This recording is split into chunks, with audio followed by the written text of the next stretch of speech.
Adult audience. Loveline may contain sexually oriented content. Listener discretion is advised. Loveline with Adam Carolla and Dr. Drew. Hey, everybody. It's Loveline. I'm Adam. That's Dr. Drew. Phone number 1-800-LOVE-191. Dr. Drew, board-certified physician, addiction medicine specialist. And tonight, I'd like to welcome to the show from Saturday Night Live, Tina Fey, and formerly of Saturday Night Live, Tim Meadows. Tim's been on the show before. Thank Always you. A delight. And Tina, we've not had the chance to meet yet, but I'm a big fan. Oh, thank you. I'm a big fan of yours. No. Sure. No, you can't be. Banjo? Crank Anchor?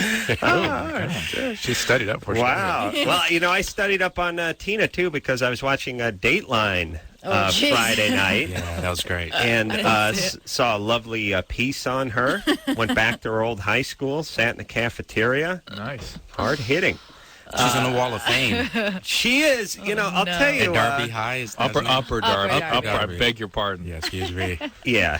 She straightened me out on that one. Yeah, she's at Upper Darby, and she's toward the upper part, ironically, of the Wall of Fame. Strange enough. I'm not on it yet. I don't think. Oh, well, they sort of panned to it as if you were going to be there, but then you didn't seem to be there. I didn't get on it yet. Well, you will be after tonight's radio show. And Tim, I don't know if you've made the Wall of Fame at whatever school you went to. Wall of Shame, Pershing High. Pershing High. Yeah. No, I haven't made it yet.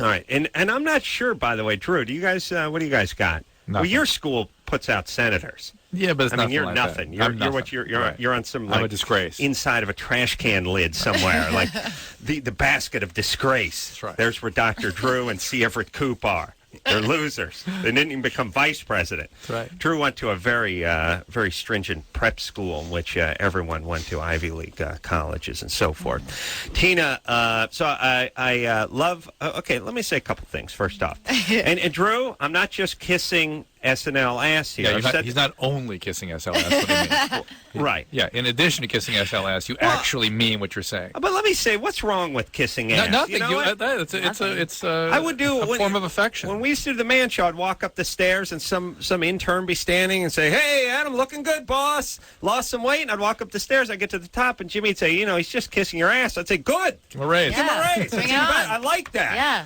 It's even better than if he just, it's like faking an orgasm. Thank you. This woman cares.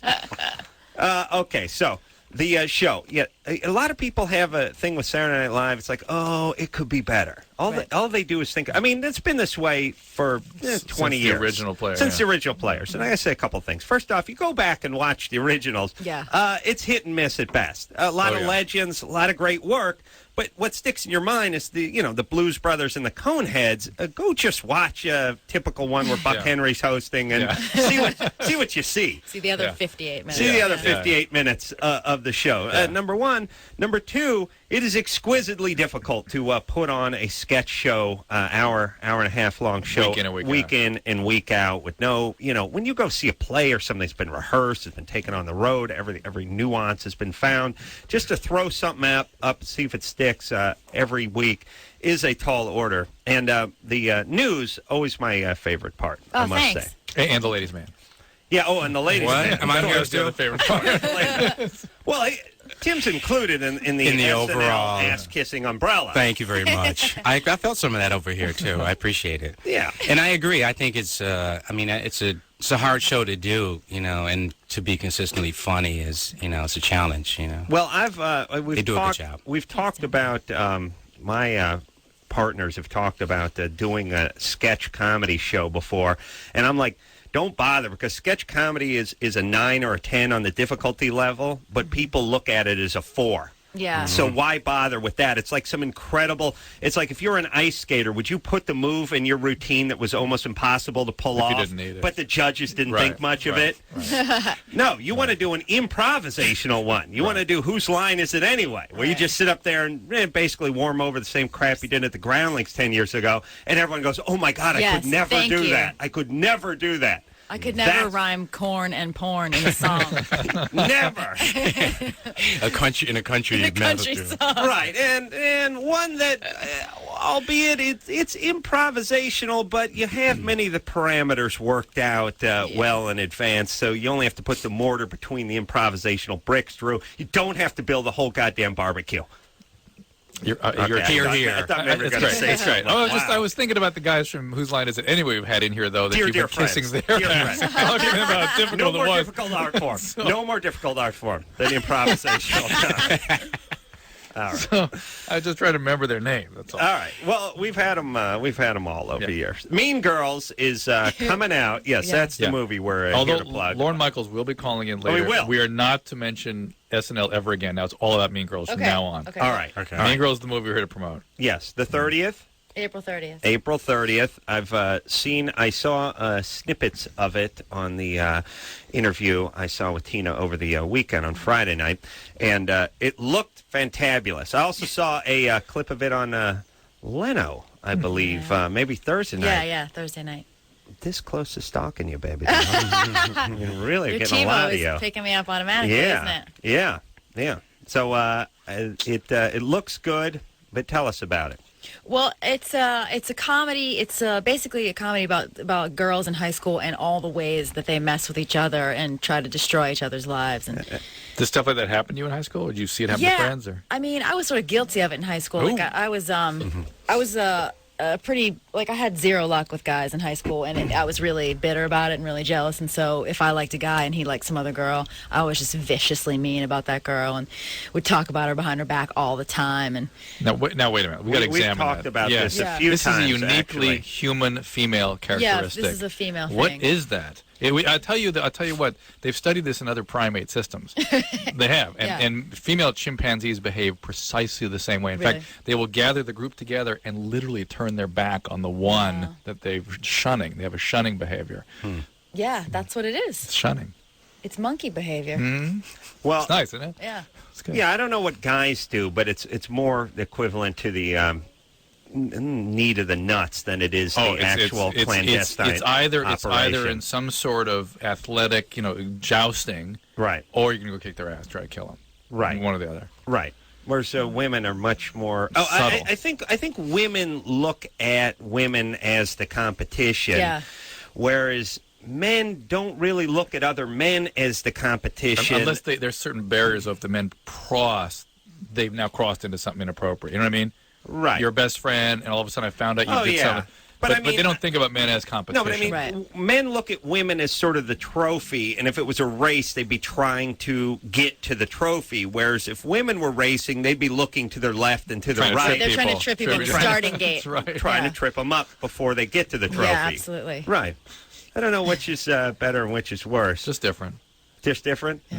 They Well- can't be worse? Yeah, I guess they could. All right. Well, this movie's about how worse they can be. Yeah. Yes. Do you like Lindsay Lohan? Yeah, I love Lindsay Lohan. Are you asking me? Oh, Adam. well, we all do. Well, you? look at her. What do I? I despise her. Look at her. Look at that nubile, shapely body in those tight jeans. Yuck! Get her out of my face before I vomit. Yeah, she's a pig. Yeah. I don't know. I like her. Why not? You like her? I just think she's great. Well, Drew, you see all the movies, Yeah, right? because my kids, I have Yeah. 11-year-old triplets.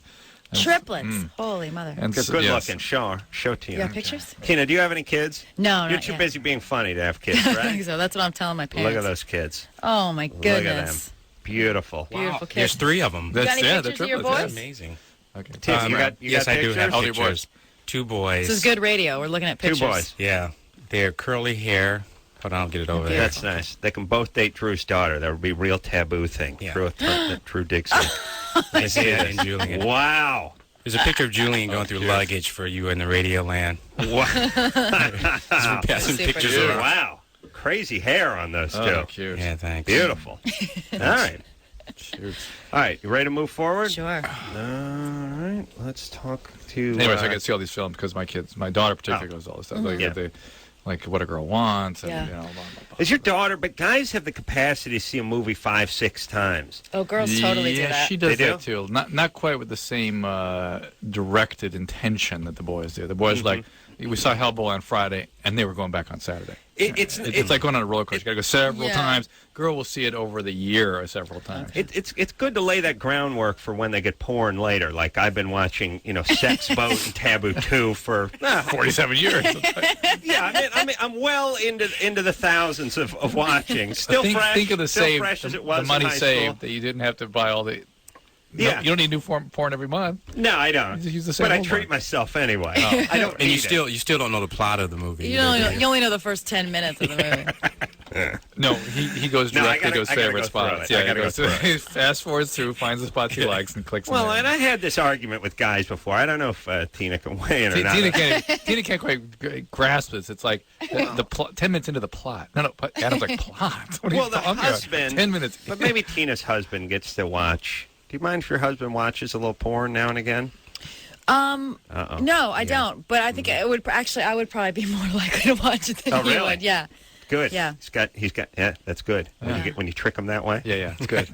Yeah, Think you don't like nice it. play. That's smart. He's a smart guy. Don't blow his cover. Don't blow his cover. Okay. That's cool. All right, but Tim. I'm against it. Okay, but Whatever. let me ask you this. Okay.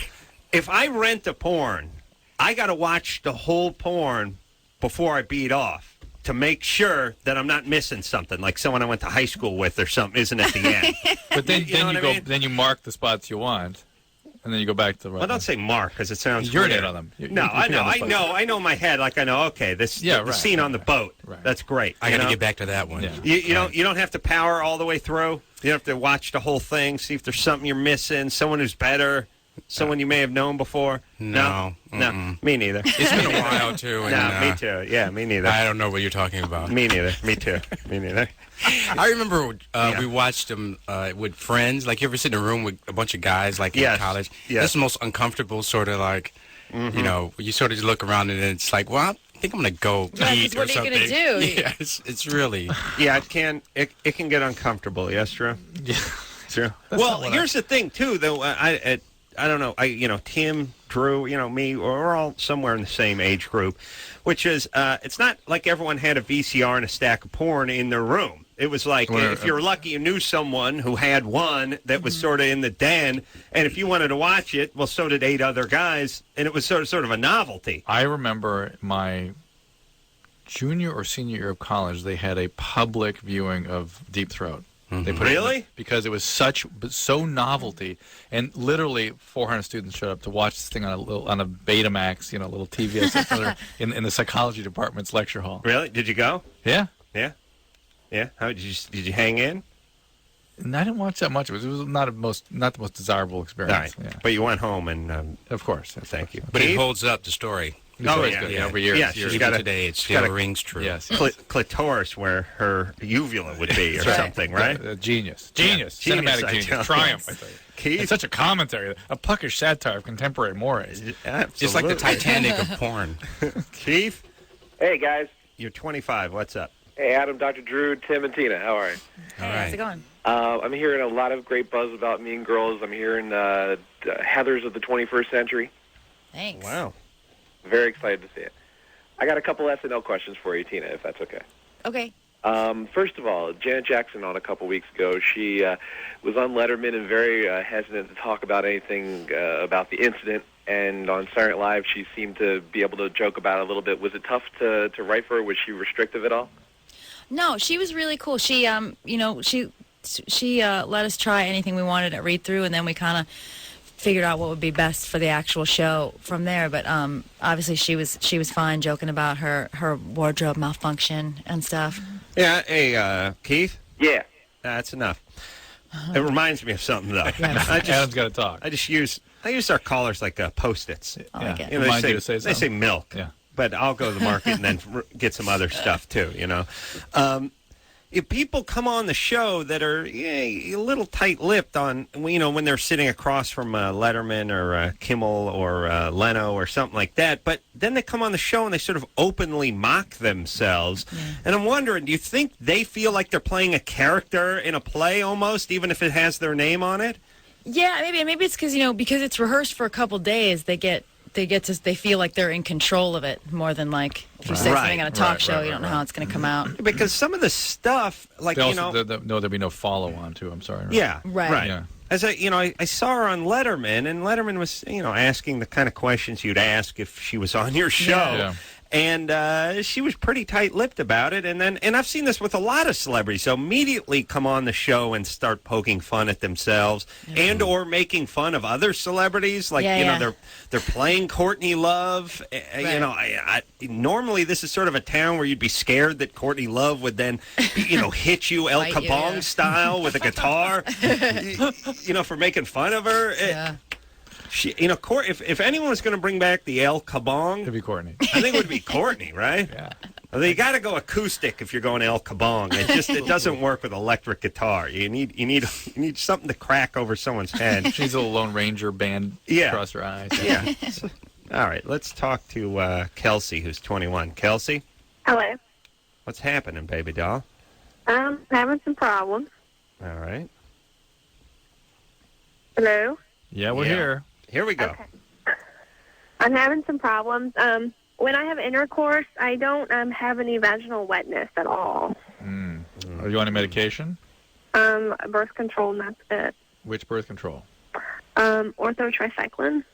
That will do that sometimes. It's more Really? common. Yeah, that's not the pill that usually does that, but I have had patients complain about that from that pill. So you may want to talk to your doctor about changing to something a little different. Is it normal? My significant other just thinks I'm not having an orgasm. I have an orgasm, but I don't have any wetness. Yeah, usually, in my experience, that's been from the progesterone in the pills that does that. The fact that you can't have you are having an orgasm? Yes, I am. Really? Why? Yeah. Why are you shaking your head? I don't know. Drew? It sounds funny. There'd be no arousal. But again, the dryness can be a lack of estrogen. You're as bad as her fiancé is, Drew. Pretty bad, huh? Hey, Kelsey? Yeah. Does he not believe you? What? He doesn't believe. Well, he just thinks that when a woman has an orgasm, there should be a puddle underneath her of wetness. No. Well, yeah, that was his last gal.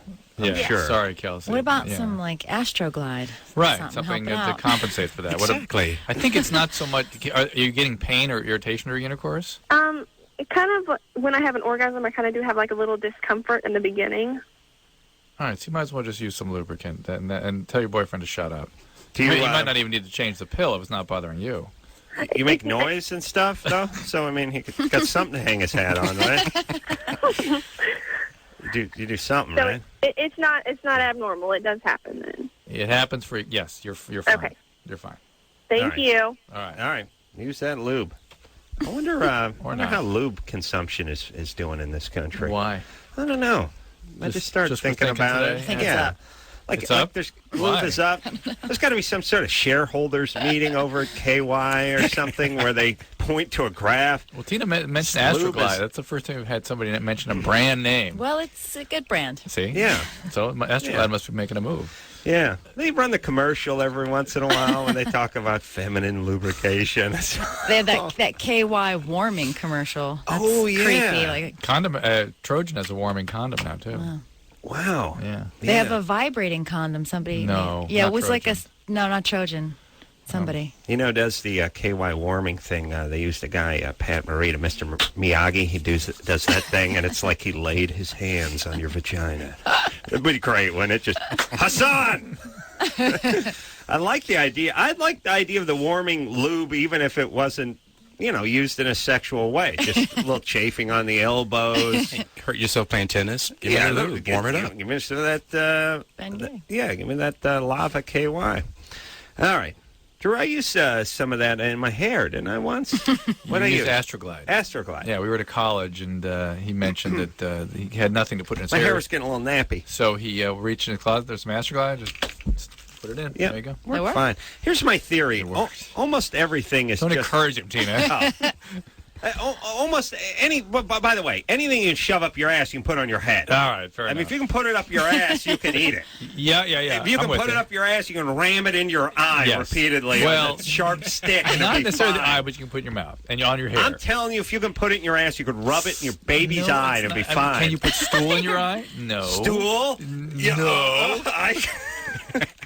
All right. Well, hold on. I didn't say have you. I said you could you, or is it a good thing to You're do? Right. Okay. Touche, Drew. But there's no company producing stool. Yes, touche. Yes. Yet. Adam Carolla's new stool. Synthesized stool. I think it'd just be Duke by Adam Carolla. Yeah. All right. It is. We could find some use for it. For Duke? Well, I'm saying we come up with the synthesized stool and then let the consumer figure out what to What do they with wanna it. smear it on. Let's not do it the other way, where we come up with the product and then, they come up with the need. Duke by Adam Carolla, the ultimate democratic solution. Right. Whatever you want. It. I'd imagine be used in, fraternity hazings and things like that. Okay, all right. You got neighbors on your nerves. Just broke up with a girlfriend, where cars parked. That kind of stuff. Right, you want to mess with a neighbor, but you don't want, DNA testing to come back to be a problem. Yeah, because stool, take it from me, chock full of DNA. Full. That's corn. It's not DNA. Mike? Yes, sir. You're 16? Yes, sir. What's up? First off, Adam, man, you should run for governor of California. You know that? All right. I'll do that. And Dr. Drew, how are you? And tonight's guest? Hello? Hi. That's Tina Fey and Tim Meadows, by the way. Hi, Yeah, Tina. yeah, thanks. I forgot her name. It's Mean Girls. What's up? Oh, really? Yeah. So my parents found out I smoked pot, or my mom did, actually. She found my pipe in my pocket. Mm-hmm. And, they both smoke pot themselves.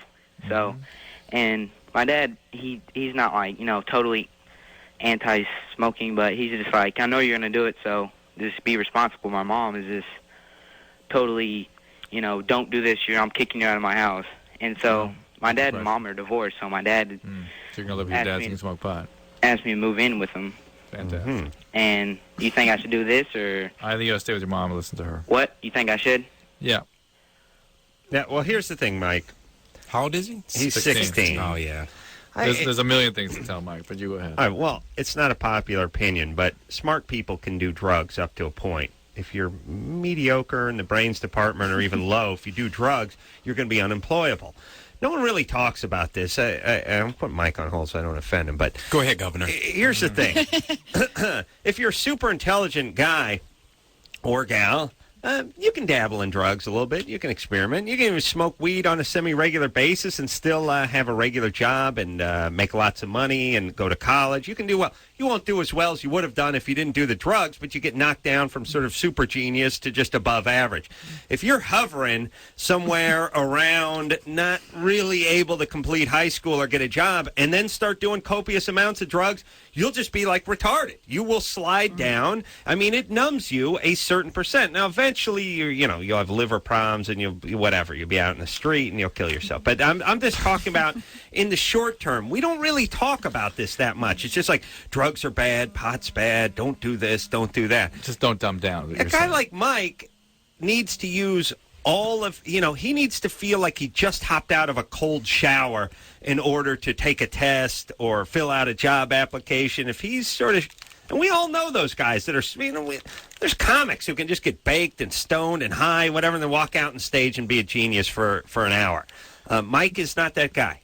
And eventually that house of cards falls too. And the thing about the eventually pot under the age of 18 is there is some data that suggests it can interrupt development, emotional development. And if you are prone to addiction, Mike, marijuana can be profoundly addictive for some people. And first of all, Adam, I go to school baked almost every day, and I don't make bad grades. I make A's, B's, and probably a C. But here's the deal: is so you are addicted, and that's the deal, Mike. And it is a interruption of the normal developmental process. It's something you're going to be doing every day from now on. It will have great difficulty stopping.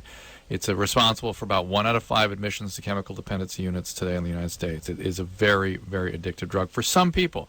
You're one of those people, and you're starting at a young enough age where it's going to have real consequences. Well, you go to school baked every day, and your parents both smoke out, so maybe you are one of those But intellectually is not so much my concern. It is really more about emotional development, and I see all addiction as what I call a bid for affect regulation, ability to control and regulate feelings. And once you get going with it, it's bad. It's tough to stop. So good luck. Hey, Mike? Yeah. All right, so I'm not sure what your plans are for the future, but I would really encourage you to ease off on the weed. And listen, I'm not uptight. I'll smoke weed if someone gives me weed. All right, let's go smoke a bowl, Adam. I'm done with the... Well, no, I got to do it with, like, someone... Here's the thing. I got to do it with a cool person. You know what I mean? Like, you get anxious? You freak out? Yeah, I don't want to do it with someone who's less cool than I am. Otherwise, it's no fun. I see. I want someone to be cooler, you know? Like Snoop Dogg or something. Yeah, like Snoop. He's done it with Snoop too many times. Oh, my God. Man, does that guy smoke a lot of weed. He's back at it. He's I back thought at it. Bishop Don Juan cured him. Yeah, he claimed to not do it anymore. Yeah, anytime you got His a spiritual guy with advisor a cured him. jewel-encrusted chalice, sure, he's your His spiritual pimp, advisor. the big pimp. I beg your pardon. I'm sorry, It's what? Bishop Don Juan, his Oh. spiritual advisor. I have been to the bishop's house, or should I say apartment, which is not very far from here. And not many guys own a Cadillac and a Rolls Royce and live in an apartment. What the bishop does. I mean, I walked into this guy's apartment, and it was like a scene. It was like that scene from Animal House where the guy comes into the Black Roadhouse, and he's like, "Otis, my man!" And I just came walking in. "Howdy, fellas!" And like 19 gangbangers and just a haze of smoke, all playing video games and eating Popeye, all just sitting there, and they all just sort of looked up at me very slowly and simultaneously. It was a good time. I've leafed through the bishop's closet, seen some of his outfits. Wow. Yeah, he's good people. Good people. Good times. All right, good times. There you go. Tina Fey is here. Timmy the Bishop Meadows is here tonight. We're talking about Mean Girls, and we'll take a quick break. We'll be right back. Hey, everybody. It's the Loveline. I'm Adam. That's Dr. Drew. Phone number 1-800-LOVE-191. Tina Fey and Tim Meadows here tonight from Saturday Night Live. At least you remember Timmy from Saturday Night Live. Now you know him from Mean Girls, which is coming out this... Well, let's see. It's a week from... When the hell is this? The 30th. Like 2 weeks. Is that a weeks. Friday? Yeah. So it's a week from this coming Friday. Where'd you guys film it? We filmed it in Toronto, but it's supposed to be Evanston, Illinois. Yeah, everybody going to Toronto. And you filmed at a regular high school, right? Yeah, we filmed at a couple different high schools, yeah. Were you up there during the blackout? No. We were down there up there after the blackout. Drew, were you there during the blackout? Oh, Yes. well, Drew was shooting his movie with the Olsen twins, where he plays their father. Wow. Which is coming out Yes. May 7th, I saw on the billboard today. Yeah, exciting. Yeah. Drew May starred. 1st. But No, May the 7th. Yeah, premiere's yeah, there yeah, yeah. Ooh. But we were up there in the middle of all that, and that city just broke down. Yeah. I mean, it was unbelievable. The airport was a nightmare. I was lucky because I would have been in Manhattan, but I was out on Fire Island, where you have almost nothing anyway. So Wow. we barely noticed. Drew, that one shot you had at the Olsen twins was during the blackout. That window's now shut and painted closed. That You was it. understand? Yeah, I I told understand. you. I hope you're still kicking yourself. I know, it's tough. Yeah. There's no way they could have called for help. There's either. all kinds of looting that goes on during the blackouts, not all just TV sets and stereo equipment. There's Hyman No, living. it was actually me and Daryl No, Hammond. Tim knows what I'm saying. Yeah, not a court in the land. No, but you know, Daryl Hammond's in this film too, and he and I were wandering around the streets of Toronto looking for water because you couldn't even get water. Oh my God. Yeah. Daryl Hammond, I love him on Saturday Night Live. Troubled soul, though, deeply troubled soul.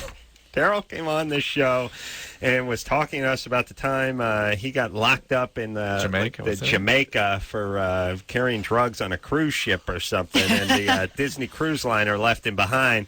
And he spent weeks there or something, right? Spent quite some time in what you would call like it wasn't really a cell. It was more like a Burmese tiger trap or something. Did you see Papillon? Yeah, it was sort of like Papillon. Yeah. And the thing about it is, and as we learned from Daryl, is it really wasn't a guy telling a story about the time they broke down when they were going skiing in college and had to spend the night in the car or something. No. It was a guy talking about Vietnam. I mean, he wasn't laughing at all. No. Yeah. That's why he worked with him for 4 years. Never I heard never that? heard that I never story. heard that one. Really? He told it once, and he sort of let it go by, and he and I were talking like, "Did you hear that? What was it?" So when he came back, he gave us the whole thing, and it was the Mekong Delta. And Wow. Tina, I have to call him. Bring it up next time you see him, but I will. do it after the show, because if you do it before the show, he's just going to be giving a 1,000-yard stare into the camera while he's trying to do Bill Clinton. Actually, be fun just to bring it up before he walks before out. the show. Right before he walks out in front of the camera. 10 seconds. Iris, Hi. you're 25. What's up? Hi, I just want to say, Tina, I am such a huge fan of yours. I absolutely think that you're wonderful. And my boyfriend's next to me laughing at me, but I just want to say that you're wonderful. So I called originally just to, I guess, kiss your butt and say how much of a big fan I am of yours, but he convinced me to go ahead and ask, I guess, a love-related question. Okay. So here's your chance. Pardon me? Go ahead. Okay. My question is, last night we went to a swingers bar. And El Paso? And I don't know why. I'm not the jealous type. And it wasn't, I don't know. I guess my question is, he's just a very quiet guy, and this is the way I am. I'm more of a singer. I'm more like, oh, God, I use my real name.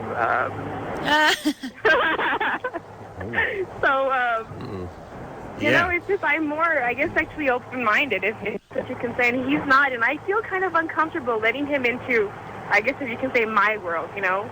But he seemed fine with it. But when your world of flabby, out-of-shape people and bad rust-colored shag, that world? Because that's the swingers world. Yeah. Well, bad decor and worse people. He'll enter into a few threesomes and then be gone. I was looking for the ladies' man in there. No, he'll be good for a few swings and then get off the set. I suspect. Well, wait a second. Is this your boyfriend? I guess my ex-boyfriend. See, we broke up about a month ago, but we're still on and off together. And yeah, well, the reason it's ex is because of the way you conduct yourself. Yeah, but here's the thing. It's unfair to label yourself as just free-minded or sort of open or BS. Yeah, you know, I'm not uptight. I guess he's uptight. No, you're screwed up, and he's marginally healthier than you are. Right. So you have to have chaos. You have right. Yes, you were sexually abused. Where's or something. Your dad? Yeah. My father? Yeah. Yes. My father right now, he is in Arizona. Right now. Where was he when you were growing up? Pardon me? Was he around when you were growing up? Yeah, uh-huh. He was. Okay. He was around. And now, any physical abuse? I just came back from visiting him. He just had a stroke. I just came back from visiting him, but he's around. He's doing fine. Iris, wait a minute. A stroke, and he must be 50, 55 years old? He's 47. 47 to have a stroke mean he must be a drug addict or something. That's just way out of normal range. Is it what? I'm sorry? There's something going on with him. Either he's got chronic medical illness or is it... My dad does drugs. He's a drug addict. I mean 47-years-olds don't have strokes unless there's something going on. So your dad was a drug addict. He has diabetes. What are you saying about John McCain's wife? Himself, so. Yeah, Iris, your dad's a drug addict. Oh, right? There's more here. Yeah, too. There's a lot here, Iris, and this is why you're not just uptight. You need that chaos. You have poor boundaries. You're not clear on your sexual identity, and you bring that all into your relationships, and you're wondering why your relationships don't work. Well, this is why. Yeah. No, I've noticed that. I mean, I don't think I need people telling me because of that. You know, I mean, once you hear it a lot of times that, you know, I listen to Loveline a lot, and you guys obviously tell the girls, you know what, is your father around, and this and that, and once it starts to say, like, well, then you know there's a problem. So I can acknowledge that, you know what, my father was around when I was growing up, but he's always done drugs. So I guess I kind of have a dependency towards my ex-boyfriend, or I guess the guy that I'm with. No, you have difficulty with intimacy. You grew up with a dad who wasn't present because he was high on drugs, and so you sabotage whatever relationship you get in. When he was around, he wasn't high with me. No, my father was never high with me. Iris, wait a minute. I don't want to sort of railroad you, but you really don't understand what's going on here at all. I suggest you go to some Al-Anon meetings, you get an Al-Anon sponsor, you work the steps, get out of your head a little bit, realize that when you have a severely addicted father, it will impact on your ability to sustain intimacy, that a mom that would choose a severely addicted father says volumes about her situation and the situation she grew up with. The fact that you now can't have intimacy, you swing, you're not uptight, is in fact chaos and poor boundaries and sexual identity issues. All that needs to be sorted out. Just take care of yourself. Don't unless you're hot. In which case, you know, it's all right. Yeah, I mean, that's just nature, baby. Well, swing, baby. Hey, Iris, one other quick thing. You have any kids? Uh-huh. Yeah. What happened to her? I have a little boy. You have any kids? Yes, I have a little boy. All right, that's enough now. See, that's the real Stop it. All this. You're screwing the kid up. The kid's going to be more screwed up than you are. You hear me? Oh, well, in a way, like... Yes, all right, just stop it. Yes, just stop it. Please, get stop acting out, Mommy. And listen, I don't mind if they have girls. They just, you know, become strippers and do porn and stuff. The guys are the guys these are the guys putting a shiv in you while you're at the ATM. How frustrating, though, is it? They say, oh, I'm just not uptight. It's like, that's so much BS. And why our culture takes that as a... An answer to why people behave the way they do. This culture that we live in is not really interested in the truth as it pertains to psychology at all. And it's so much easier just to call her a free spirit than it is to call her damaged emotionally. She's, clearly damaged. And look, Drew and I, I'm an atheist who pees in the sink. Really.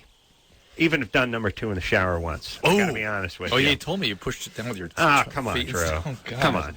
Don't humiliate me. Why do you humiliate me in front of... But the point is I like to think of myself as a free fecal spirit. You know what I mean? I'm not uptight. And I wish people could just swing, but they can't. That's the thing. Well, they can, but it means something. Yes, I wish she could have come from a great great family that was together, and they were very nurturing, and they supported her swinging, and her and her boyfriend have been swinging for 20 years with much love and success, but it never works that way. No way. And there's always some kid somewhere who's getting screwed up by mommy, who instead of calling herself a mess and going to some Al-Anon, is calling herself a free spirit and continue. I mean, by the way, if you're a free spirit, why ever stop doing whatever you're doing? You don't need to go in any meetings or talk to anybody and lie down on a sofa if you're a free spirit. It's everybody else's problem. Yeah, we're all uptight. You're just free. We can't handle how free you are, man. All right. Let's. I'm gonna go do number 2. Do we have a shower here? Yeah, we do actually. Oh, do we? Yeah. Oh, really? You're scaring me, though. All right. Well, we got Tina Fey here and Tim Meadows from Mean Girls, which is coming out Friday, April 30th. We'll take a quick break, and we'll be right back.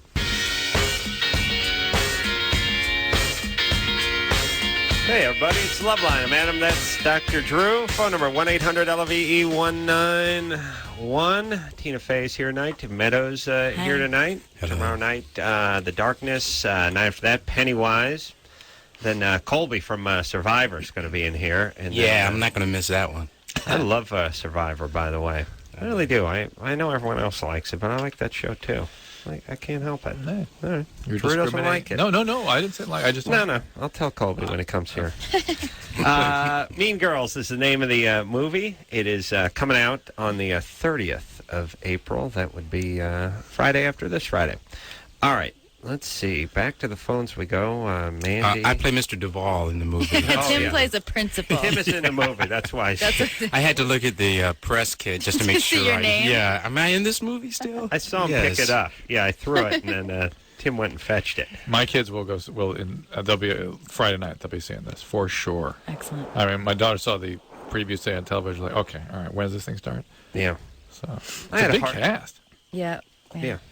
A lot of good-looking people in it. Adam, there's a cast members here called Kissing Girls. Wow. Yeah. We had like a lot of weird trouble with the MPAA to get the PG-13 because even though it's girls, like we weren't allowed to make any reference to them masturbating or like.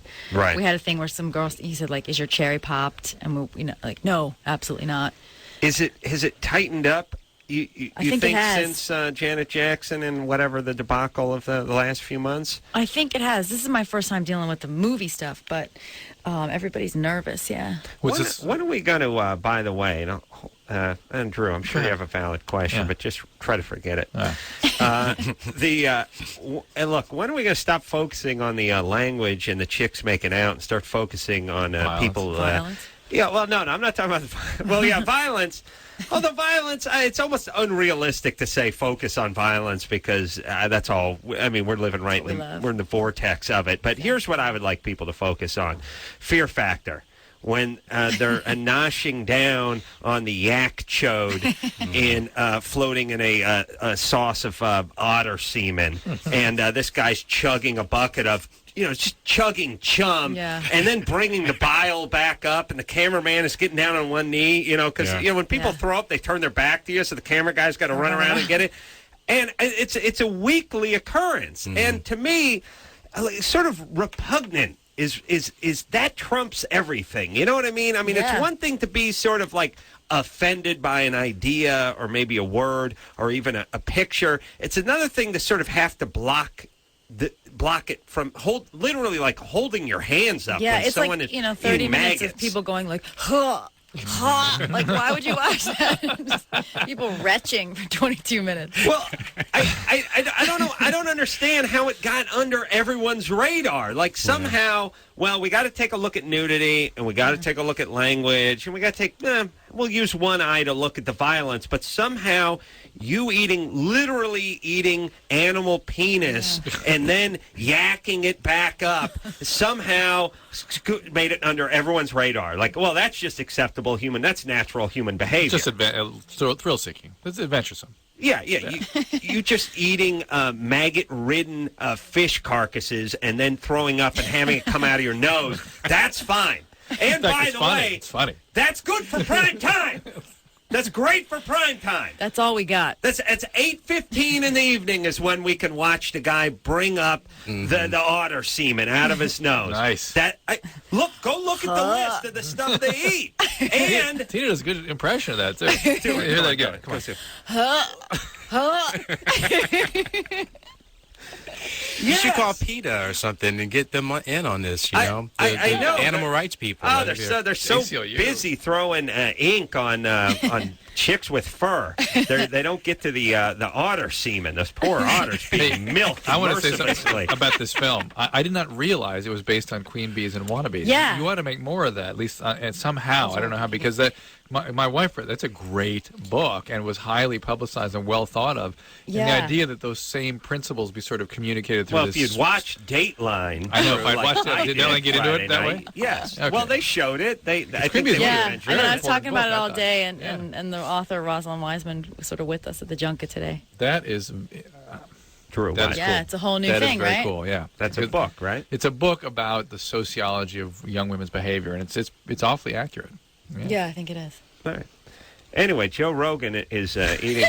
No, I'm just saying, and here's the other goddamn thing they do. They put it on the commercial, which you can't avoid. It's one thing where, people go, well, look, just don't watch the show. If it's not your cup of tea, then don't watch the show. And I'm fine. I subscribe to that theory, and I tell people that with this show almost every day, including my family. But when they run it during the promo, you're watching the evening news, and pow, there's the guy eating the maggot-laden trout. It's hard to avoid it, and it's always when I'm eating, and it's always about 7:30 at night. They show the thing, and I'm sitting in front of the TV eating at dinner. Ironically, I eat maggot-laden otter for dinner. Semen. Yeah, for dinner. That's why it bothers you. Very that's why it ironic. bothers me because it's hitting too close to home. Yeah, my goodness. I'm just saying, listen, you pussies over at the FCC, as long as you're going to go after everybody over, what's coming out of their mouth or whether girls make out or not or talk about hymens or not, let's at least focus on people heaving. I mean, there was an episode. All right, now. Hey, wait. Before I'm fired up. I got something to say about the movie. These guys leave. Oh, that's a great movie. Now, listen. But I appreciate the PG-13, though, because I'm going to be able to take 11 and 12-year-olds to it who need to learn this stuff as they sort of get into that age. So. All right, let me say this. Okay, yes, go see the movie. And now everyone listen to Adam. Now everyone listen to me. Now, Joe Rogan. No. Here's the next. Now, here's what's disgusting. They saw an episode of Survivor, again, my favorite show. They had this episode where part of the group challenge was they hung a side of beef, a bloody, rare, just huge sort of animal carcass. Must have been 200 pounds off a chain. They had two of them. The idea was to see how much flesh could be pulled off of this carcass by each 5-group team, and then they would weigh it and see who won. So they were pulling this thing off, and they're spitting it like into a bucket, and whichever got the most off in 5 minutes won. Well, people's mouths and faces, it was like a pie eating contest, except for it was blood, and there was a point where the gristle and the flesh were getting caught in people's teeth, and the other team members having to pull it out of their mouth as if we did some sort of French gristle exchange or something. Then later on, somebody was heaving, and they moved the camera around to make sure they got the person heaving. Well, later on in the episode, one of the girls was taking a shower, and there was this sort of wicker kind of facade or screen that was up, so you couldn't quite see her, but a little bit of her ass crack poked in between this sort of wicker facade, and they tiled out just that little 2 inches of ass crack. But all the noshing on the beast and all the making out with the gristle and all the heaving, zero problem with that. Just a big fat zero. And I can we get some atheists involved here in the government at some point, at some time, so we can at least have some sort of normal yardstick to measure sanity? Because if you just get these religious pussies, who knows what's up and what's down with these people? Who knows what's good and what's bad? Who knows what's right and wrong? They're looking at some phone book from 2,000 years ago. I mean, they don't know what the hell's going on. Let's get some right-thinking, normal-thinking, just high IQ atheists to get in there and make some normal, sensible decisions. Can we do this? Philosopher warriors, huh? It's just a philosopher, just someone with a brain. Somebody pursuing the truth as opposed to somebody who knows the truth. Thank you. Thank you, Drew. There you go. All right. Mean Girls. So, yeah, we got to go. Chest. You guys are leaving. Yeah, that's it. We can't take any calls. Drew got up on his high horse about the PG-13 thing. You guys want to stay for one more segment? We'll actually take calls in the next segment. Sure. Yeah, Really? definitely. Really? Yeah. You don't have to. Yeah, Drew, they said yes. All right, yes, all right, yes. All right. I apologize for my partner. Tina Fey is here. Tim Meadows is here tonight. Mean Girls, name of the movie. Coming out on the 30th of April. We'll take a quick break, and we'll be right back with one more segment after this. Hey, everybody. It's Loveline. I'm Adam. That's Dr. Drew. Phone number 1-800-LOVE-191. Tina Fey is here tonight, along with Tim Meadows. Hi. Hi. Mean Girls, name of the movie. Tina, have you been doing the news? I think it said here 4 seasons on Saturday Night Live? We did.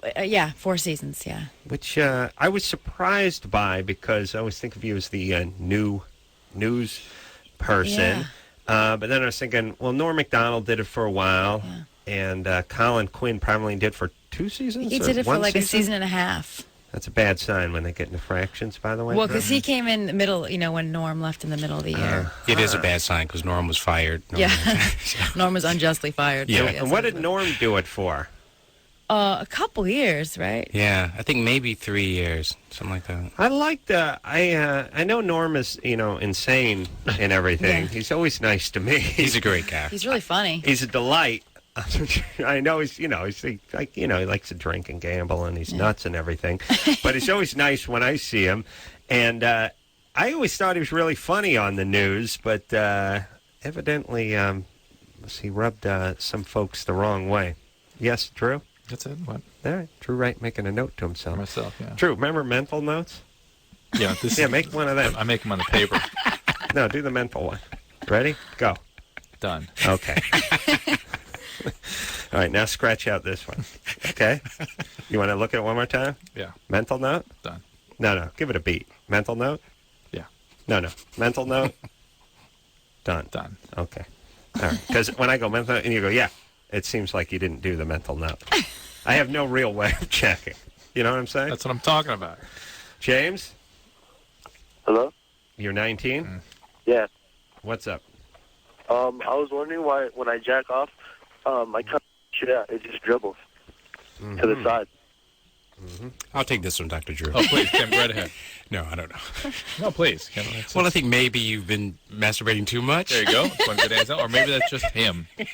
Tina likes that answer. She loves that answer, Tim. It's good. Thank you. You see, when you masturbate more than 4 times a day, you usually run out of semen. The pressure's down. The pressure's down. Well, in Adam's case, it's or trying dust. to hear what happens. Dust, but in Adam's case, even cloud. Oh, and then ghosts. Ghosts. And they do that thing where they actually go through the camera with their open mouth, and then out the chimney. Hello? Who are you going to call? Sorry, buddy. So it just dribbles out. Yeah. Yeah. And what if you went, let's say, 15 minutes without beating off? You think? Now what? Now that's hit the microphone. Okay. Wow, So that was a wrestling move. I also have premature ejaculation too. That runs against our theory here a little bit. Yeah. The male theory. I know what theory you're talking about. That's bad and bad though. That's like that's like a Ford Fiesta getting horrible gas mileage, no performance, super small, and just 5 miles to a gallon, like the worst of all worlds. You know what I mean? Although not to say that the lack of pressure on the ejaculate means a damn thing. No, doesn't mean a thing. No, but there are times. I mean, you can adjust it a little bit. You know what I'm saying? I beg your pardon? Well, let me be candid here, Drew. Mental note. Take a mental note of this. Okay. If there's a situation where, like, you've had some foreplay, and that foreplay's been going on for a long time. I mean, okay. Here's all I'm saying. There's that. Okay. Let's just speak in terms of masturbation. Let's just. Okay. There's that. I'm going to peel one off in the shower. I'm running late for work. Almost like sort of. Compulsory jack off. Like, I just got to get this out of the way. I got to get to work. I may not be home for another 8 or 9 hours. Let's. I don't want to have to do it in a car. Let's just do it here. But I'm running late. There's that one. This is you talking to your hand, right? And then there's. It's all right. No, then there's. I got all the time in the world. I got a little SpectraVision here. Right. If I get off in the first 8 minutes, this movie's going to cost like $400 an hour. Right. You know what I mean, math wise. The more I can watch of the movie, the cheaper it's really going to be. It's already $13. Right.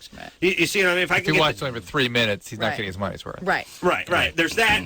That is a different kind of ejaculation, oftentimes. Yes. Do you see what I'm saying? Yes. There's a little more gusto behind it. It's had the build-up.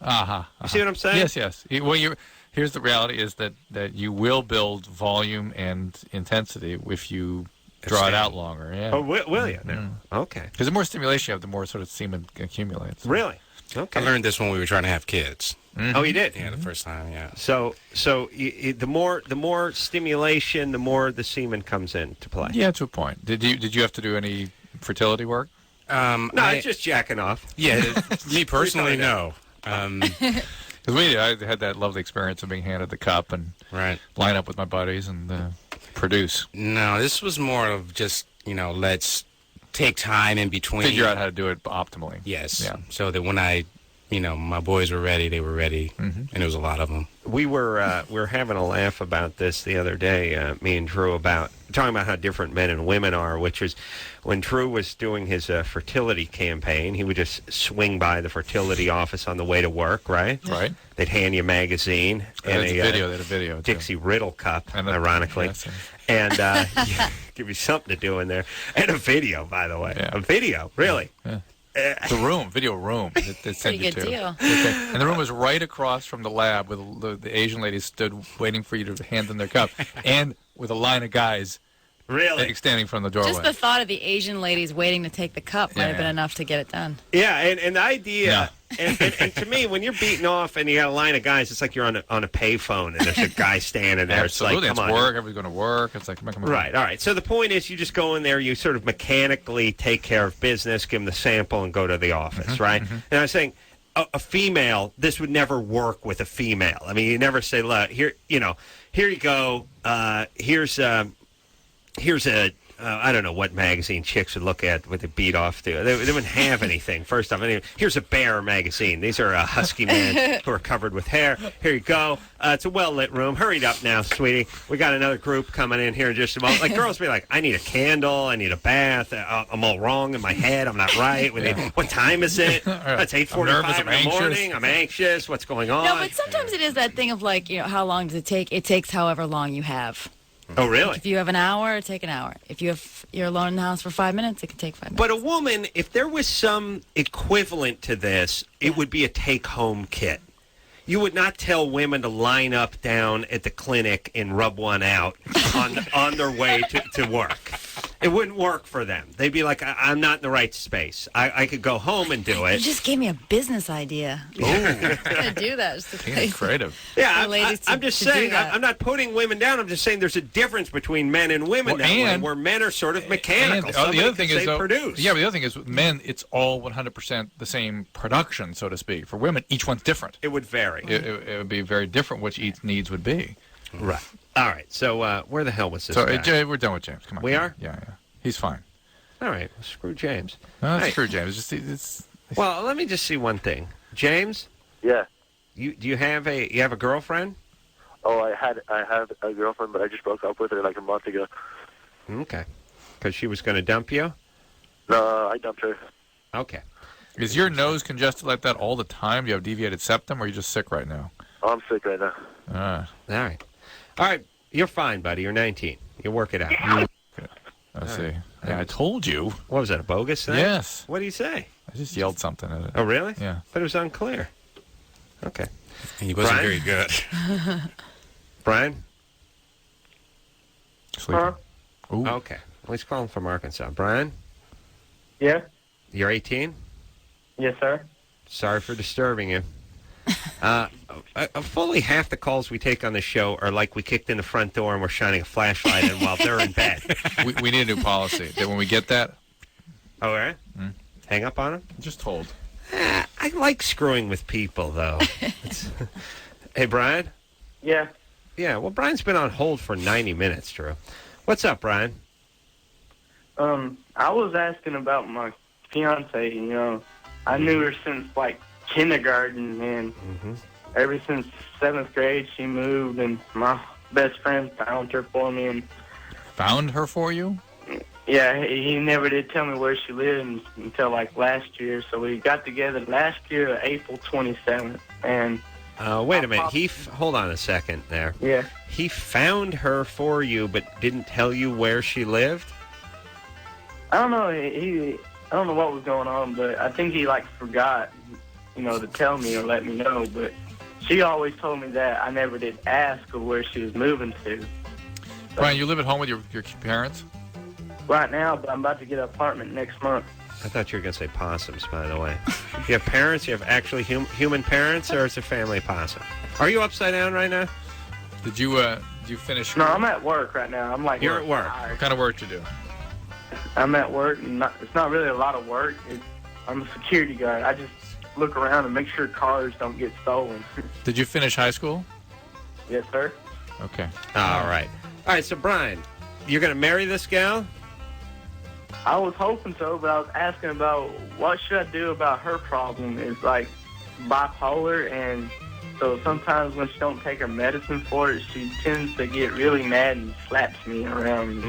Well, domestic violence is a serious issue, and her striking you is not okay. But it is funny when it's perpetrated on a dude. It is, especially when he works as security. It makes it ironic. It's ironic. B, irritability, while a hallmark of depression, is also a hallmark of mania. And so she has probably pretty severe bipolar illness, and here's the deal. She has to take her medicines. It's a biological disorder. It has a treatment. It's effective. She has to take her medicine. That's all there is to it. All right, but look. And if she doesn't, then it means there may be a character problem here, to a personality disorder, and I'm not sure you should be with somebody that's bipolar and characterologically disturbed. That could be a problem. Well, by the way, a guy like yourself, living in Arkansas, working security, working the graveyard shift, you shouldn't be tied down. I mean, I see you, French Riviera, wearing a, white dinner jacket, banging supermodels, letting it all ride on on the spin of the roulette wheel. Yeah, wearing like a black silk eye patch, smoking those fancy European cigarettes. Waiting for James Bond to walk. That's right. That's right. And challenging him to something. That's your future. Yeah, dude. Brian. Okay. Here's the thing. She's 17, right? Right. You're 18. Can you not get married for some time? Can you please like about do 10 that? years or so? Just give it some time. I don't have to get married. I just...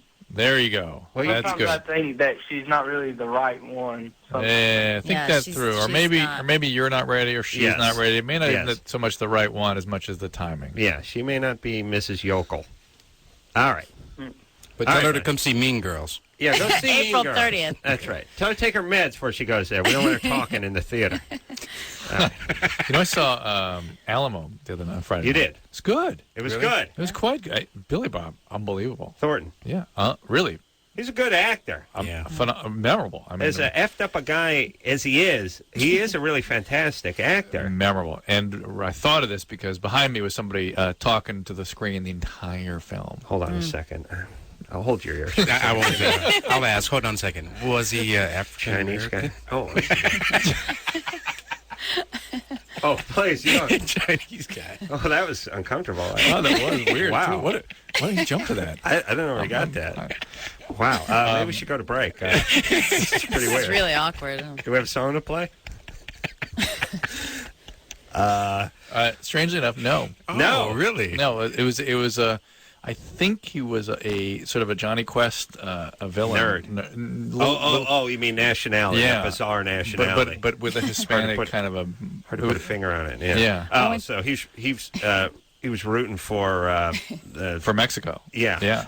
That's true. Came to the right movie. That's right. No, I went to see Dawn of the Dead down in like burbs where my parents live, and like a late show of Dawn of the Dead, and a kid behind me threw up 5 times. Nice. Wow. And it was it didn't even smell bad because it was such pure booze throw up that it smelled like just rum punch. Really? Wow. And the woman next to me of the African American persuasion was like, "You need to take your friend home. You need to be a friend." And they were all like, "Shut up." And they stayed the whole movie. The strange thing, that smell, just to me, I just immediately evoke a frat party. I'm in college again. I'm in college. That's it. Yeah, if you can, I'm trying to think. There are better things to bring up and worse. I mean, when it comes to heaving, and like malt liquor, like Mickey's Big Mouth and stuff. That's bad times. But just like Hawaiian Punch with Everclear, not too bad. No, it's pretty.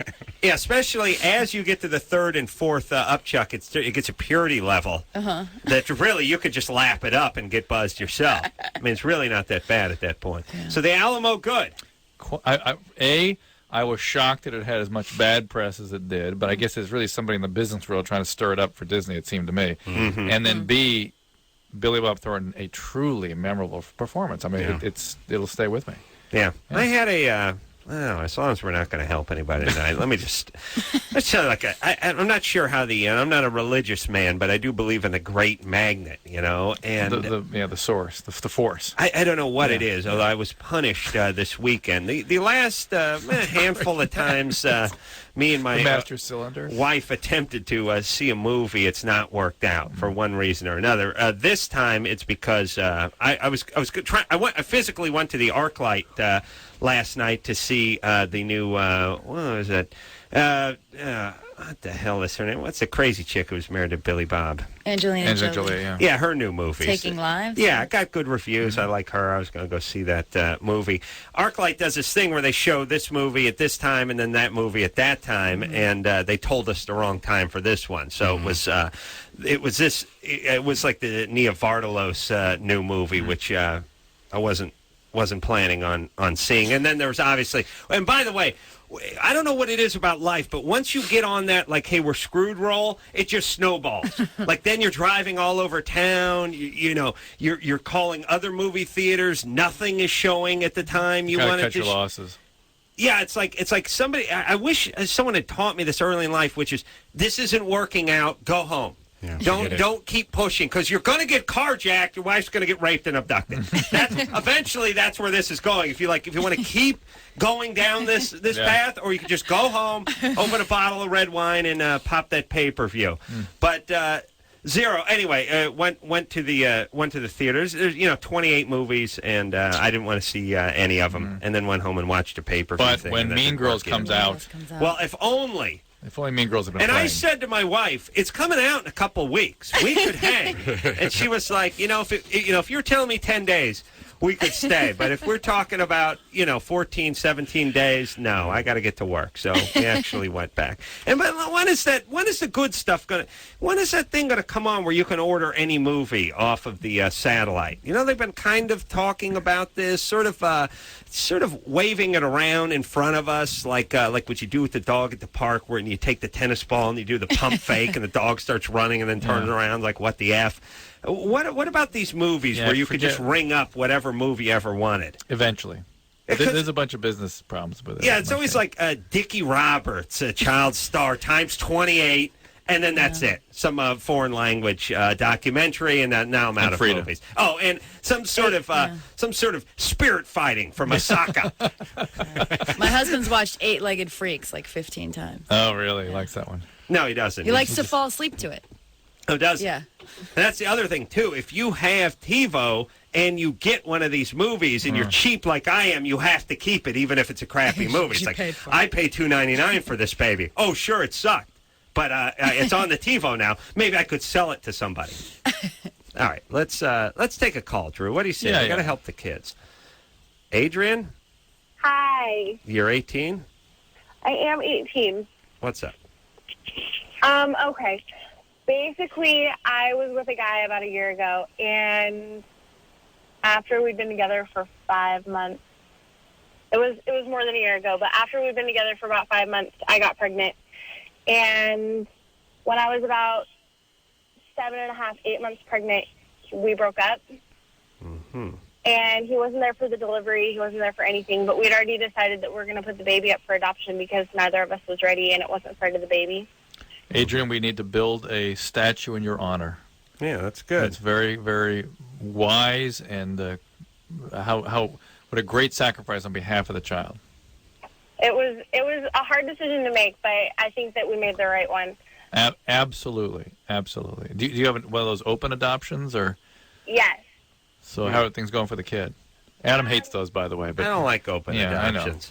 But I don't like open houses or open marriages. Open people. I don't like anything that's open. She's doing really good. She's great.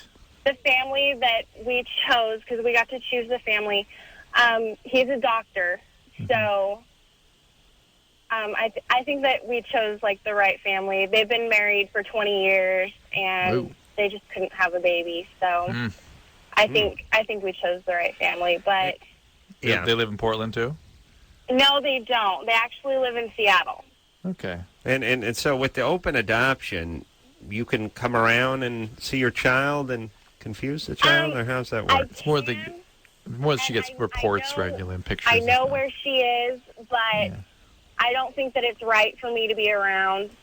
Good. Strangely enough, Adrian is the one caller we've had in the last 5 years who probably would have been okay for her to keep the child. Well, it's ironic. Ironic. Yeah, the ones that are... The good sense. Yeah, the good sense to do all this, but you still made a better choice on behalf of the child. So, what's your question, Adrian? Well, the guy that I'm in a new relationship now, and my ex-boyfriend who I had the baby with, he's back around now. Yeah. And he's kind of just come out of nowhere, and he wants us to start talking and being friends and start dating again. And I've kind of put the relationship that I'm in on hold, and it's just because, I mean, I'm attached to him because I had a child with him, but I don't know if that's the only reason, or if I still have feelings for we may have to cancel plans on that statue, by the way. Yeah. No, you're into this guy because he's a bad boy, and the guy you're with now is a little boring. I mean, he treats you right, and it's what you've always said you've wanted, but when you do get it for a few months, you miss the dangerous guy. I mean, you're 18, You may not grow out of that for a while. And the fact that he left at a critical time speaks volumes about his lack of genuine capacity to care for you. He may be an okay guy, but when push comes to shove... You having a kid together, as bizarre as this may sound, shouldn't create much of a bond if he cut out in the first trimester and then you gave the kid away to it should be the opposite adoption. of a bond. It should be something that puts a wedge between you that you can never forgive. Yeah. Is the new guy... Yeah, the new guy is sort of hanging out, with you while you're going through all of this trouble, too. It seems like, Maybe it's more about the new guy, you not being that into the new guy, but we wouldn't be encouraging... I'm very into the new guy. I'm very into him. We have a great friendship. We've been friends for... Adrian. It's done. Yeah. You may not be ready for that kind of relationship just yet. So just think about these things. With the new guy's a nice guy. He's a good guy. He's like my cousin. Yeah. I like hanging out with him. Yeah, he's not an exciting guy.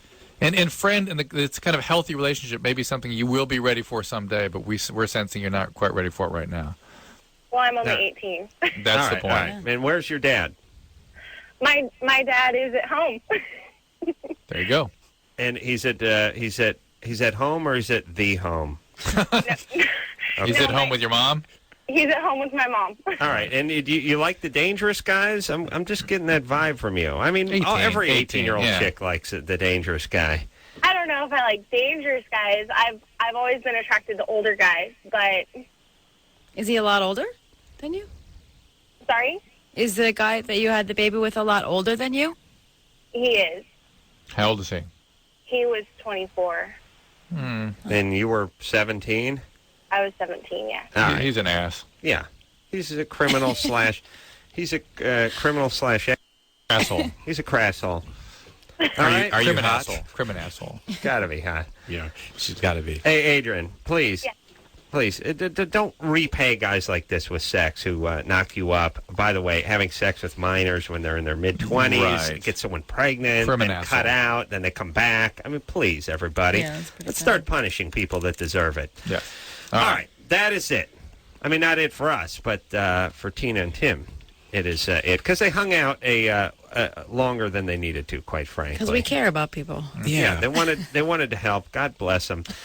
So we'll give them another plug. Mean Girls coming out on Friday, not this Friday, the next one, the 30th. Everybody, thanks for coming on. Hey, thanks for having us. Come back anytime you like, and we'll take a quick break. We'll be right back after this.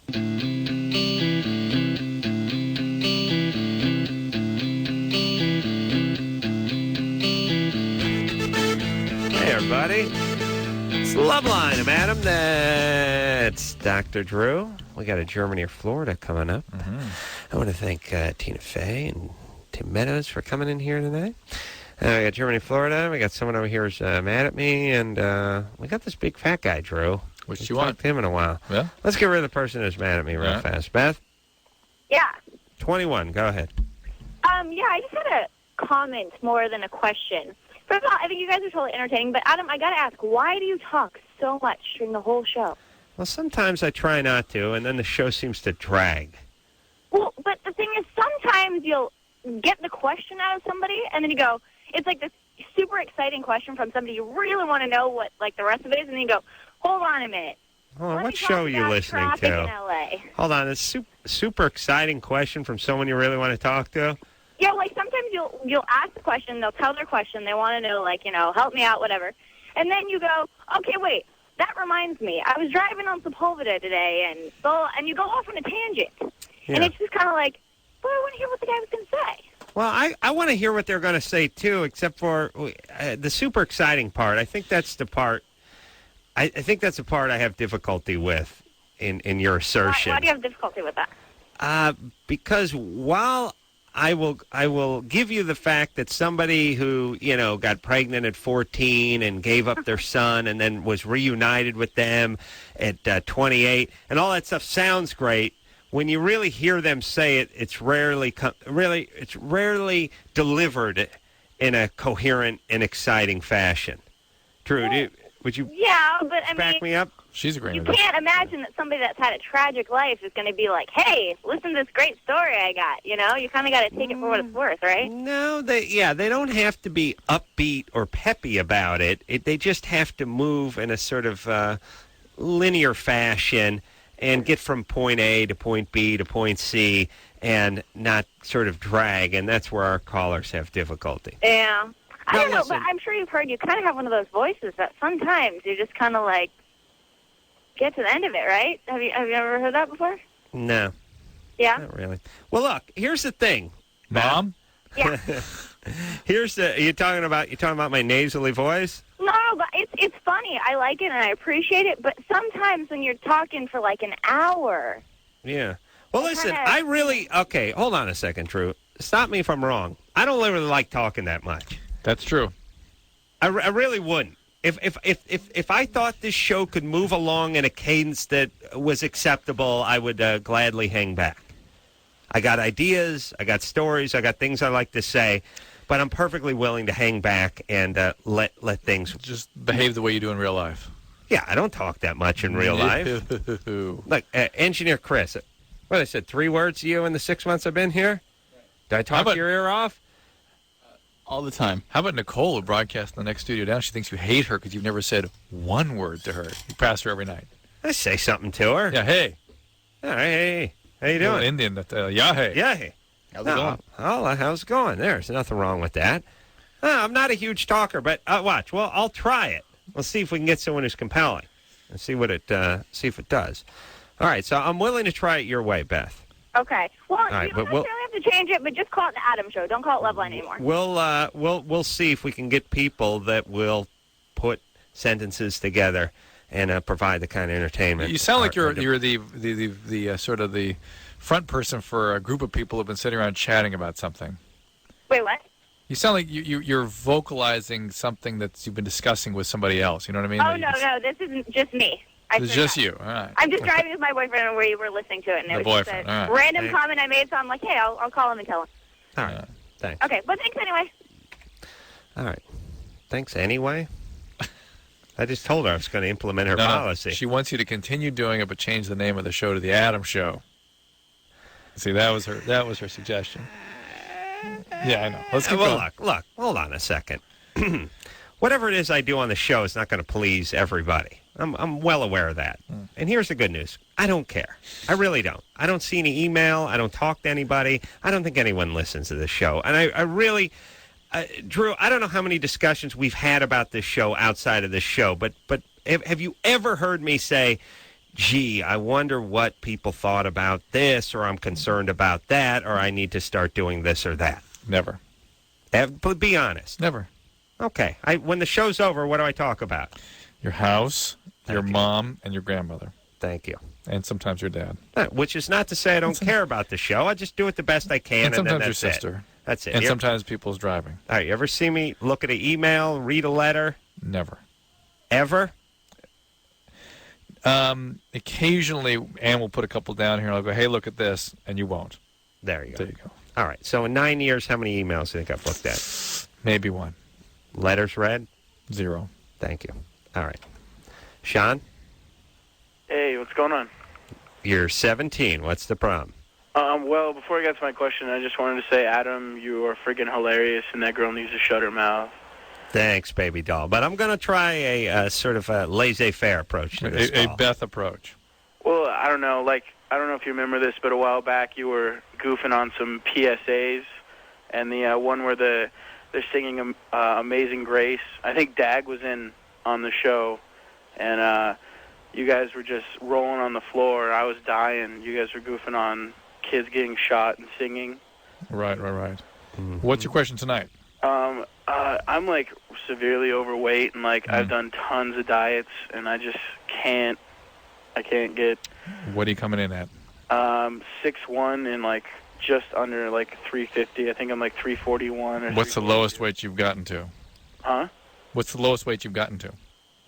I did the Atkins, and I got down to 270, and then I came off of it, and I just rebounded severely. Are your parents big? My mom is. My dad's a toothpick, but he's not around. That's black very much. Oh, he's split? Huh? Is he black? Am I? Your dad? No. Okay. Drew wrote something down and handed it to me. No. And he's split? Yeah. Is it because your mom ballooned up and he's a toothpick, or? Yeah, well, she's been big, ever since I can remember. Okay. Well, look, any guy who's 17 and 350 pounds has a genetic predisposition to weight gain. For the most part. And no. Now, you know what? Straight on. Well, or there's abuse survivors that'll do this sometimes, but... Uh-oh. Yeah? You don't know what? I've been, trying this diet, where I've been taking that hydroxycut stuff. Yeah. And, I wake up in the morning and I'll drink a V8 and I'll take a couple hydroxycuts, and then in the afternoon I'll eat, a very small lunch and take a couple more, and I drink, a ton of water. What's a hydroxycut? Yeah. It's What is it? It's like a metabolism boost, appetite suppressant. It's got to have something not good in it, because that's the only thing that will Well, it says it's ephedra-free, so... Yeah, but there are things like ephedra out there that are not so great for you. But listen, have you worked with a dietitian? Yeah, and, they gave me, a diet that was, almost impossible to follow. All right, and have you tried exercising? Yeah, I do, a cardio workout. All right, here's the deal. Hey, all right. So, Sean, if you've worked with a dietitian, if you've diligently applied yourself and you're exercising and you still can't lose weight, that is the time to really look into obesity surgery, bariatric surgeries. There are procedures that can be done now that are very effective. That are done through a scope. They don't even have to open you up necessarily. That is designed for people like you. There are people, it's pretty clear now, the people that are in the sort of weight range you're talking about and people that have what Adam is calling genetic predisposition, something has to be done to reverse that genetic potentiality, and that's surgery. And that's the only thing that has sustained weight loss associated with it. All right. So there you go. Well, there you go, Beth. That was my semi-hands-off approach to call. I'm done with that. Let me ask you this, Drew. Yeah. Is there always been a certain percentage of society that was obese? Yes.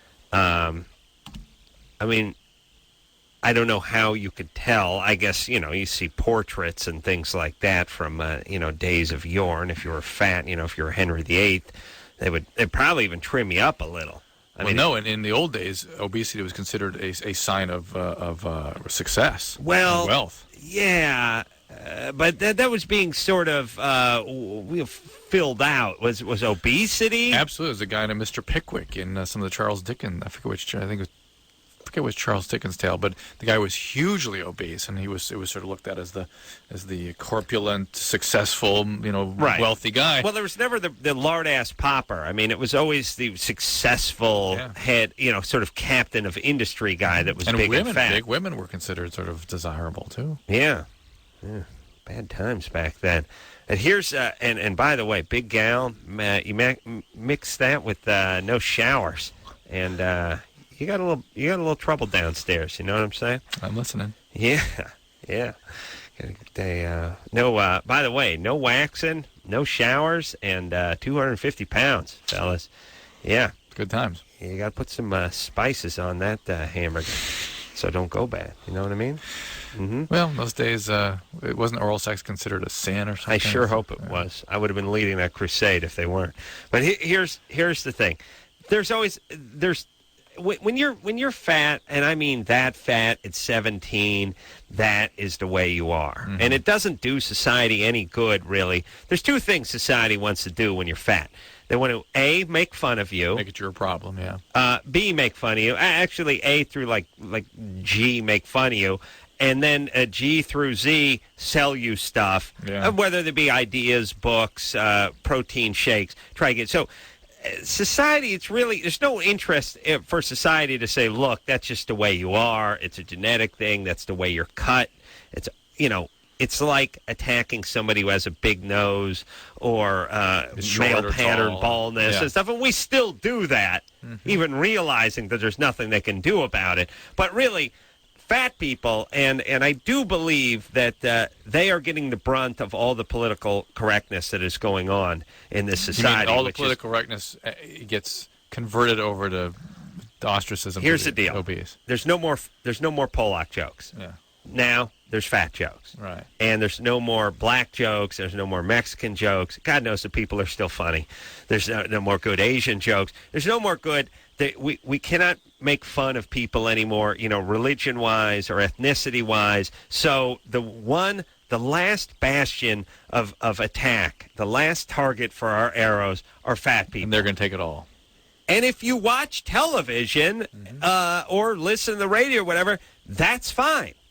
I mean, that's where they go. I mean, if you substitute fat guy for black guy or fat guy for Jewish guy or fat guy for Asian guy or whatever it is, and you take those same barbs and steer it toward those people, it would be outrage. I mean, the station would be flooded with letters. No, Jimmy Kimmel couldn't do his late night show and make fun of Star Jones being black. He could make fun of Star Jones being fat. See what I'm saying? And I'm not saying she deserves to be made fun of because she's black, but the idea that it's okay to make fun of her because she's fat, somehow that's okay. Right. And the only way that can remain okay is if we decide they brought it on themselves. Yeah. Essentially. Yeah, in a way. Because then it makes it easier. Oh, look at you. You slob. Have some respect. Stop eating those McDonald's. Stop the fast food. If you just cut out the fast food, you'd be fine. If you cut out the you hear all this the shibboleths out there. If you cut this out, if you cut that. It's more like have some discipline, have some self-respect, have some dignity. Look, super skinny guys, by the way. The super skinny guys do anything to say super skinny unless they're doing mounds of heroin. I mean, think about the guys, that are sort of wiry. Look at Dr. Bruce. Dr. Bruce makes a Ichabod Crane look fat. Look like Veruca Salt. Is that the fat one from Augustus Gloop? Augustus Gloop. I mean, he has his Adam's apple as an Adam's apple. I mean, this guy, I swear to Christ, he is a beanpole, Dr. Bruce. Now, Dr. Bruce is the only adult male I know who takes 16 sugars in his coffee. not 3, 16. Okay? And we put whipped cream on it if we had it. Yes, absolutely. Yeah. Now, he eats like an idiot. I mean, he eats like a stoned 5-year-old. Do you understand? Yeah. And he's beanpole. And he's a beanpole. Yeah. Do we need to know what his secret is? Well, maybe you ought to suggest to him you put out some videos. Yeah, he needs to come out with a book. Videos. It's called Under 20 Packets in Your Coffee. You make that. Then you get the fat guy. You get Phil telling other people how to be thin. Dr. Phil? Yeah. Oh, yeah. Yeah, well, he knows. Thin, yeah. And now look, here's the thing, everybody. Wait a minute. Okay. Stop eating so much. Start exercising a lot. Obviously, you're going to move in the right direction. You ain't never going to be Dr. Beanpole. You're just not. And, like I said, if you got his metabolism, you can be a 45-year-old man who puts 16 packets of sugar in his coffee. That's it. Okay. Thank you very much. Let's take ourselves a little break. We'll be right back.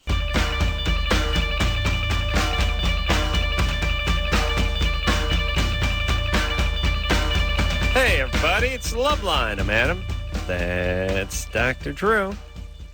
I saw producer Ann in the...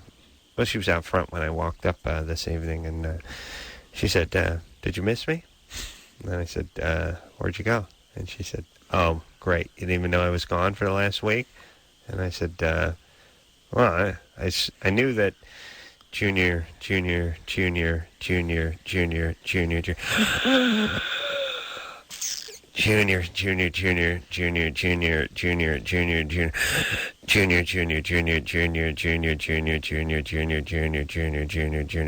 Chris, can you help me out with some of these junior skates? Just say junior, would you please?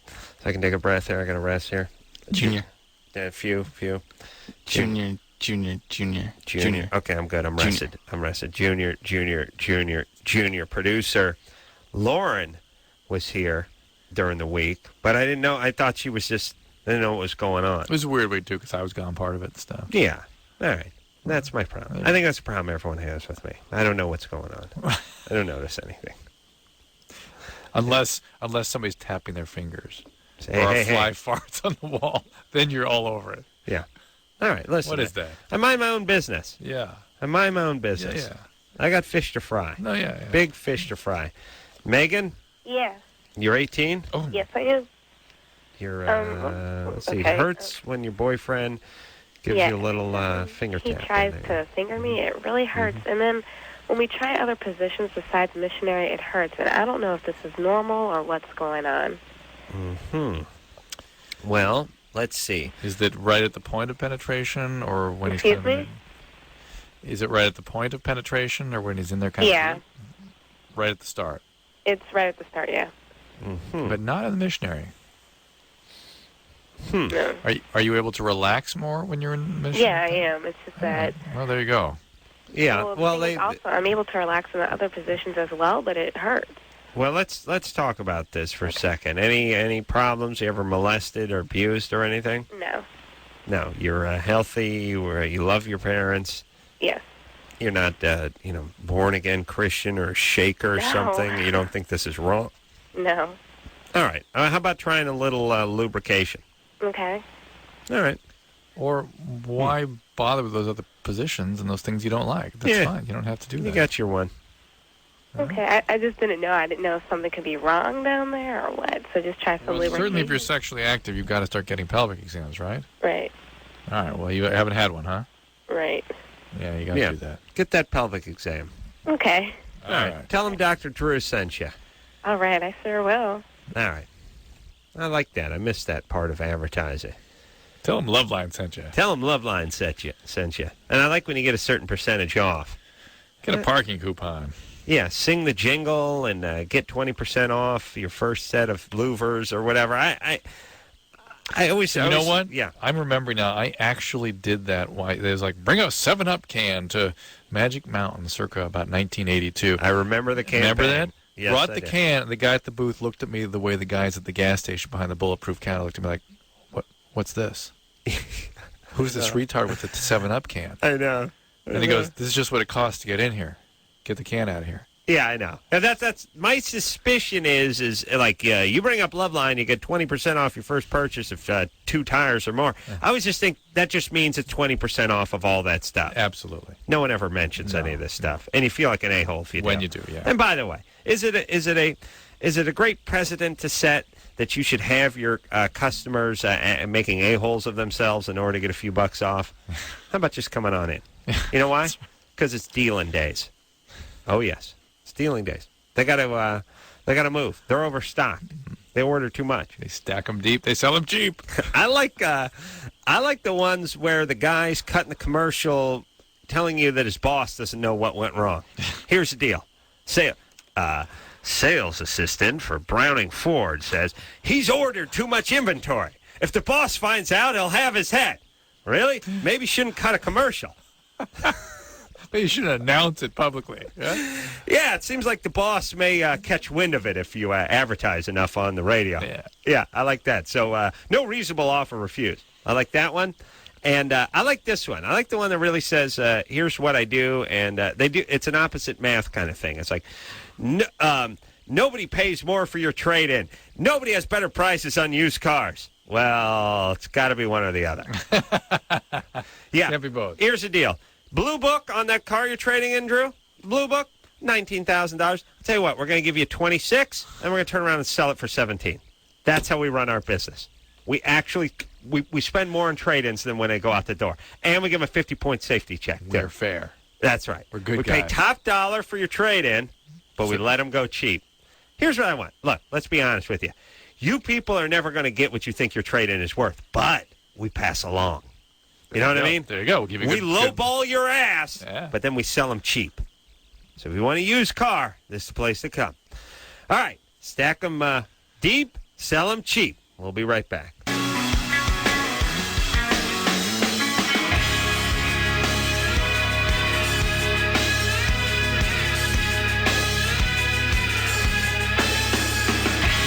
that's the show. It's always good when they go by fast. Yeah. That means it went well. Or we didn't care. In spite of Beth. Yeah. Yeah. She had some critiques. That's fine. We're open. I want to thank Tim Meadows and Tina Fey for coming in here and being delights, and tell everyone to go out and see Evil Girls. Mean Girls. Yeah, Mean Girls. 1 week from this Friday, 30th of April. So, until next time, this is Adam Carolla for Dr. Drew saying mahalo. This has been Loveline. The opinions expressed on this show are not necessarily those of the staff, management, sponsors, or this station. The producer for Loveline is Ann Ingold. Loveline is a presentation of Westwood One Entertainment.